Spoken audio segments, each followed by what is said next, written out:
ವಿದ್ಯೆ ಎಂದರೆ ಅದು ಬರೀ ಓದುವುದನ್ನು ಬರೆಯುವುದನ್ನು ಕೇವಲ ಹಣ ಸಂಪತ್ತು ಗಳಿಕೆಗೆ ಅಷ್ಟೇ ಸೀಮಿತವಾಗಿರದೆ ವಿದ್ಯೆ ವಿನಯವನ್ನು ಉತ್ತಮ ನಡವಳಿಕೆಯನ್ನು ಹಾಗೂ ಒಬ್ಬ ವ್ಯಕ್ತಿಯ ವ್ಯಕ್ತಿತ್ವವನ್ನು ರೂಪಿಸುವಂತಿರಬೇಕೇ ಹೊರತು ಪದವಿ ಹಣ ಗಳಿಕೆಗಷ್ಟೇ ಮೀಸಲಾಗಿರಬಾರದು. ಪಡೆದುಕೊಂಡ ಪದವಿ ಉಪಯೋಗಕ್ಕೆ ಬರದಿರಬಹುದು, ಆದರೆ ಉತ್ತಮ ನಡವಳಿಕೆ ಎಂದಿಗೂ ಸೋಲನ್ನು ತಂದುಕೊಡುವುದಿಲ್ಲ. Hello everyone, welcome to life beyond love ವ್ಲಾಗ್ಸ್ಗೆ ಸ್ವಾಗತ. ಎಲ್ಲರೂ ಹೇಗಿದ್ದೀರಾ? ಚೆನ್ನಾಗಿದ್ದೀರಾ ಅಂತ ಭಾವಿಸ್ಕೊಳ್ತಾ ಇದ್ದೀನಿ. ಸೊ ಇದು ನಂದು 2ನೇ ಬ್ಲಾಗ್ ಆಗಿರುತ್ತೆ. ಸೊ ಇವಾಗ ಬ್ರೇಕ್ಫಾಸ್ಟ್ ಎಲ್ಲ ಮುಗೀತು. ಅರೌಂಡ್ ಟೈಮ್ 11 o'clock ಆಗ್ತಾ ಬಂತು. ಇನ್ನೇನು ಲಂಚ್ ಪ್ರಿಪೇರ್ ಮಾಡ್ಕೊಳ್ಳೋಣ ಅಂತ ಸ್ಟಾರ್ಟ್ ಮಾಡ್ಕೊಳ್ತಾ ಇದ್ದೀನಿ. ನೀವು ಸಹ ಈ ಟೈಮಲ್ಲಿ ಏನು ಮಾಡ್ತಾ ಇರ್ತೀರ? ಲಂಚ್ ಬೆಳಗ್ಗೆನೇ ಪ್ರಿಪೇರ್ ಮಾಡಿರ್ತೀರೋ ಅಲ್ವಾ? ನಂತರ ಮಧ್ಯಾಹ್ನ ಆಗುವಾಗ ಪ್ರಿಪೇರ್ ಮಾಡ್ಕೋತೀರಾ ಅಂತ ಕಮೆಂಟಲ್ಲಿ ತಿಳಿಸಿ. ನನಗೂ ಕೂಡ ನೀವು ಬರೆಯೋ ಕಮೆಂಟಲ್ಲಿ ಒಂದೊಂದು ಟಿಪ್ಸ್ ಇದ್ದರೂ ನನಗೂ ಕೂಡ ಅದು ಹೆಲ್ಪ್ ಆಗುತ್ತೆ. ಸೊ ಇಲ್ಲಿ ತರಕಾರಿಗಳನ್ನ ಹಚ್ಚಿಟ್ಕೊಳ್ತಾ ಇದ್ದೀನಿ. ಸೋರೆಕಾಯಿ ಮತ್ತು ಆಲೂಗಡ್ಡೆ ಮೂಲಂಗಿ ಸಾಂಬಾರು ಮಾಡ್ಕೊತಾ ಇದ್ದೀನಿ.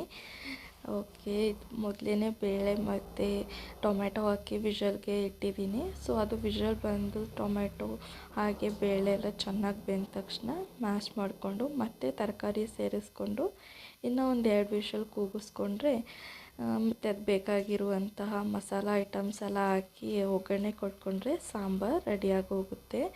ಸೊ ಒಂದು ಕಡೆ ಬೇಳೆ ಬೇಯ್ತಾ ಇದೆ, ಇನ್ನೊಂದು ಕಡೆ ಅನ್ನ ಕೂಡ ಮಾಡೋಕ್ಕೆ ಇಟ್ಟಿದ್ದೀನಿ ನಾನು. ಸೊ ಇದೇ ಥರ ನಾನು ಡೈಲಿ ಕೆಲಸ ಸಾಗ್ತಾನೇ ಇರುತ್ತೆ. ನನ್ನ ಮಗನಂತೂ ತಡೆಯೋಕ್ಕೆ ಆಗಲ್ಲ, ತುಂಬ ಗಲಾಟೆ ಮಾಡ್ಕೋತಾನೆ. ಸೊ ಅವನು ಒಂದು ಕಡೆ ಮ್ಯಾನೇಜ್ ಮಾಡಿಕೊಂಡು ಈ ಥರ ಅಡುಗೆ ಎಲ್ಲ ಮಾಡ್ಕೋತೀವಿ. ಸೊ ಮಧ್ಯಾಹ್ನ ಇಬ್ಬರಿಗೇ ಅಡುಗೆ ಮಾಡ್ಕೊಳ್ತಾ ಇರೋದು. ಸೊ ನೈಟ್ಗೂ ಅದೇ ಆಗುತ್ತೆ. ನೈಟ್ಗೆ ಚಪಾತಿ ಏನಾದರೂ ಆ ಥರ ಮಾಡಿಕೊಂಡ್ರೆ ಸಾಂಬಾರಿರುತ್ತೆ. ಹಸ್ಬೆಂಡ್ ಬರ್ಬೇಕಾದ್ರೆ ಏನಾದರೂ ಚಿಕನ್ ಆ ಥರ ಏನಾದರೂ ತೊಗೊಬಂದರೆ ಸೊ ಆವಾಗ ಅದನ್ನು ಕೂಡ ಮಾಡಿಕೊಂಡು ನೈಟ್ಗೆ ಆಗುತ್ತೆ.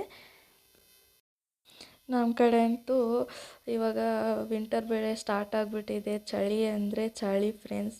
ಇವಾಗ ಮಾಡಿಟ್ಟಿರೋ ಅಡುಗೆ ಇನ್ನೊಂದು 10 ನಿಮಿಷ ಬಿಟ್ಕೊಂಡು ನೋಡಿದ್ರೆ ಒಳ್ಳೆ ಫ್ರೀಝರಲ್ಲಿ ಇಟ್ಟಿರೋ ಥರ ಆಗೋಗಿರುತ್ತೆ. ಸೊ ಅದಕ್ಕೆ ಅವಾಗೇ ಮಾಡಿಕೊಂಡು ಬಿಸಿಯಾಗಿ ಊಟ ಮಾಡಿದ್ರೆ ರುಚಿಯಾಗೂ ಇರುತ್ತೆ. ಸೊ ಹೆಲ್ತ್ಗೂ ಕೂಡ ಒಳ್ಳೆಯದು. ಆದಷ್ಟು ನಿಮ್ಮ ಹೆಲ್ತ್ ಬಗ್ಗೆ ನೋಡ್ಕೊಳ್ಳಿ. ಇವಾಗಂತೂ ವೆದರ್ ಯಾವ ಥರ ಚೇಂಜ್ ಆಗುತ್ತೆ ಅಂತ ಹೇಳಲಿಕ್ಕೆ ಆಗಲ್ಲ. ಇವಾಗ ಒಂದು ಸಲ ಬಿಸಿಲಿದ್ರೆ ಇನ್ನೊಂದು ಸಲ ಮಳೆ ಬರ್ತಾ ಇರುತ್ತೆ. ಸೊ ನಮ್ಮ ಕಡೆ ಅಂತೂ ಹೆವಿ ಫಾಗ್ ಬೀಳ್ತಾನೆ ಇರುತ್ತೆ, ಹೇಳೋಕ್ಕೆ ಬರಲ್ಲ, ಅಷ್ಟು ಕೂಲಾಗಿದೆ ವೆದರು. ಸೊ ಆದಷ್ಟು ಎಲ್ಲರೂ ಹೆಲ್ತ್ ಬಗ್ಗೆ, ಮಕ್ಕಳ ಹೆಲ್ತ್ ಬಗ್ಗೆ ಕೇರ್ ತಗೊಳ್ಳಿ, ಹುಷಾರಾಗಿರಿ ಅಂತ ಹೇಳ್ತೀನಿ ಅಷ್ಟೇ. ಇವಾಗ ಇದೊಂದು ನನಗೆ ಹೊಸ ಚೇಂಜಸ್. ಅಡುಗೆ ಮಾಡ್ತಾ ನಿಮ್ಮ ಜೊತೆಗೆ ನನ್ನ ಒಪಿನಿಯನ್ ಹಾಗೆ ನಾನು ಮಾಡ್ತಾಯಿರೋ ರೆಸಿಪೀಸ್ನೆಲ್ಲ ನಿಮಗೂ ಕೂಡ ತೋರಿಸ್ತೀನಿ.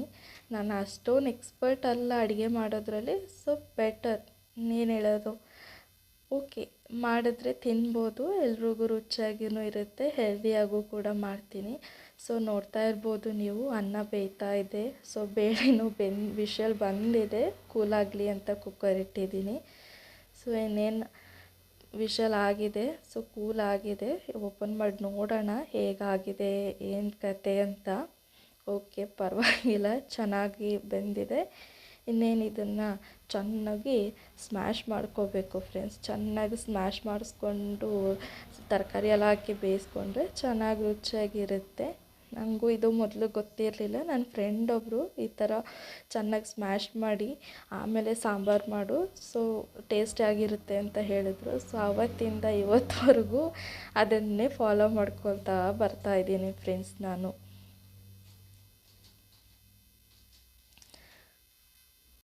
ಸೊ ಓಕೆ, ಇದು ಬೆಂದಿದೆ, ಚೆನ್ನಾಗಿ ಸ್ಮ್ಯಾಶ್ ಮಾಡಿಕೊಂಡು ಕೂಡ ಆಯಿತು. ಆವಾಗಲೇ ವೆಜಿಟೇಬಲ್ಸ್ ಎಲ್ಲ ವಾಶ್ ಮಾಡಿ ಇಟ್ಟಿದ್ದೆ. ಸೊ ಹಚ್ಚಿಟ್ಕೊಂಡಿರೋ ವೆಜಿಟೇಬಲ್ಸ್ ಎಲ್ಲ ಇದಕ್ಕೆ ಹಾಕ್ಕೊಂಡು ಇದಕ್ಕೆ ಬೇಕಾಗಿರುವಂಥ ಮಸಾಲ ಐಟಮ್ಸ್ ಅಂದರೆ ಇವಾಗ ಉಪ್ಪು, ಹುಳಿ, ಖಾರ, ಸಾಂಬಾರು ಪೌಡರ್ ಆ ಥರ ಏನೇನು ಬೇಕು ಐಟಮ್ಸ್ ಸಾಂಬಾರು ಮಾಡಲಿಕ್ಕೆ. ಯೂಶ್ವಲಿ ಎಲ್ರಿಗೂ ಸಾಂಬಾರು ರೆಸಿಪೀಸ್ ಗೊತ್ತಿರುತ್ತೆ. ಸೊ ಅವ್ರವ್ರ ಸ್ಟೈಲಲ್ಲಿ ಅವ್ರವ್ರು ಮಾಡ್ತಾರೆ. ಸೊ ಏನೇನು ಬೇಕು ಅದನ್ನೆಲ್ಲ ಹಾಕ್ಕೊಂಡು ವಿಷಲ್ ಬರೆಸ್ಕೊಂಡಿದ್ದೀನಿ. ಸೊ ವಿಷಲ್ ಬಂದಾಗಿದೆ, ಇನ್ನೇನು ಅನ್ನ ರೆಡಿ ಆಗಬೇಕು. ಸೊ ಬೇಯ್ತಾ ಇದೆ. ನನ್ನ ಮಗ ಕಾಯ್ತಾ ಇದ್ದಾನೆ ಯಾವಾಗ ನಮ್ಮಮ್ಮ ಊಟ ಮಾಡಿಸ್ತಾರೆ ಅಂತ. ಸೊ ಅನ್ನ ಬೆಂದ ತಕ್ಷಣ ಅವ್ನಿಗೂ ಊಟ ಮಾಡಿಸಿ ಮಲಗಿಸ್ಬಿಡ್ತೀನಿ. ಅವನು ಊಟ ಮಾಡಿ ಮಲ್ಕೋತಾನೆ. ಇನ್ನು ಮಿಕ್ಕಿರೋ ಬಟ್ಟೆ ವಾಶ್ ಆ ಥರ ಕೆಲಸ ಏನೇನಿದೆ ಹೊರಗಡೆನ ಕೆಲಸ ಅದನ್ನೆಲ್ಲ ನಾನು ಕೂಡ ಮುಗಿಸ್ಕೊಳ್ತೀನಿ. ಸೊ ಆವಾಗಲೇ ಮಾರ್ನಿಂಗ್ ಟೌನ್ಗೆ ಹೋಗಿದ್ದೆ. ಬರಬೇಕಾದ್ರೆ ತರಕಾರಿ ತೊಗೊಬಂದಿದ್ದೆ. ತರಕಾರಿಗಳನ್ನೆಲ್ಲ ನಾನು ಈ ಥರ ರ್ಯಾಕಲ್ಲಿ ಹಾಕಿ ಸ್ಟೋರ್ ಮಾಡಿ ಇಟ್ಕೋತೀನಿ. ಸೊ ಕೆಳಗಡೆ ನ್ಯೂಸ್ ಪೇಪರ್ ಹಾಕಿ ಆನಂತರ ತರಕಾರಿಗಳನ್ನೆಲ್ಲ ಈ ಥರ ಜೋಡಿಸ್ಕೋತೀನಿ. ಸೊ ಅದರಿಂದ ಏನಾದರೂ ತೇವಾಂಶ ಬಿಟ್ಕೊಂಡ್ರೆ ಸೊ ಪೇಪರೆಲ್ಲ ಅಬ್ಸರ್ವ್ ಮಾಡುತ್ತೆ, ತರಕಾರಿಗಳೆಲ್ಲ ಫ್ರೆಶ್ ಆಗಿ ಇರುತ್ತೆ. ತುಂಬ ಏನು ತಗೊಬರಲ್ಲ. 3 ಜನಕ್ಕೆ ಎಷ್ಟು ಬೇಕು ಒಂದು 7 ಡೇಸ್ಗೆ ಅಷ್ಟೇ ತಂದು ಸ್ಟೋರ್ ಮಾಡ್ಕೋತೀನಿ. ಸೊ ತುಂಬ ತಗೊಬರೋದು ತಿನ್ನಲ್ಲ, ವೇಸ್ಟ್ ಮಾಡೋಕ್ಕಂತೂ ನನಗೆ ಇಷ್ಟ ಇಲ್ಲ. ಸೊ ಅವಶ್ಯಕತೆಗೆ ತಕ್ಕನಂತೆ ಎಷ್ಟು ಬೇಕು ಅಷ್ಟೇ ತಂದು ಅಡುಗೆ ಮಾಡ್ಕೊಂಡು. ಸೊ ಹತ್ರನೇ ಇರುತ್ತೆ ಅಲ್ಲ, ಟೌನ್ ಹತ್ರನೇ ಇದೆ. ಯಾವಾಗ ಬೇಕೋ ಆವಾಗ ಹಸ್ಬೆಂಡ್ ತೊಗೊಬರ್ತಾರೆ ಖಾಲಿ ಆಗ್ತಾ ಇದ್ದಾಗೇ. ತುಂಬ ತಂದು ಸ್ಟೋರ್ ಮಾಡಿ ಇಟ್ಕೊಂಡ್ರೆ ಅದು ನೋಡೋಕೆ ಚೆನ್ನಾಗೂ ಇರಲ್ಲ. ಸೊ ಊಟ ಆಯಿತು, ನನ್ನ ಮಗ ಮಲಗೇ ಬಿಟ್ಟ ಊಟ ಮಾಡಿ. ಇವತ್ತಿನ ಬ್ಲಾಗ್ ಇಷ್ಟೇ ಫ್ರೆಂಡ್ಸ್.